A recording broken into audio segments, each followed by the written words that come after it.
Mijn man en macht slagen hem erin in Eenrum de baan toch nog klaar te krijgen voor de tweede Grand Prix in de WK-cyclus. 5 finalisten. Erik Ries uit Duitsland, Dimitri Berger, Frankrijk, Yannick de Jong, Richard Hall uit Groot-Brittannië en Dirk Fabriek. Die 5 mij zien wat hier de beste is in Eenrum. Een liets wonderke trouwens dat Yannick de Jong in deze finale staat. Want hij weer in de tweede heat hut van de motor afvallen. Vervolgens op zijn reservemotor kregen er problemen met de versnellingsbak. De eerste versnelling die het net meer, dus hij moest starten in de tweede versnelling. En in deze race werd er toch van elkaar te krijgen om het tweede plekje te bemachtigen.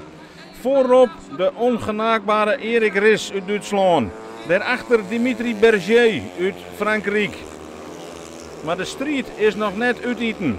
Want in die finale ben nog dure punten te heljen.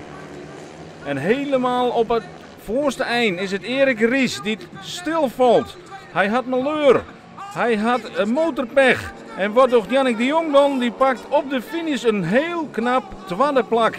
En kan dus toch nog waarom zien op een hele mooie dag. Nou, een super dag zou ik het net echt nemen.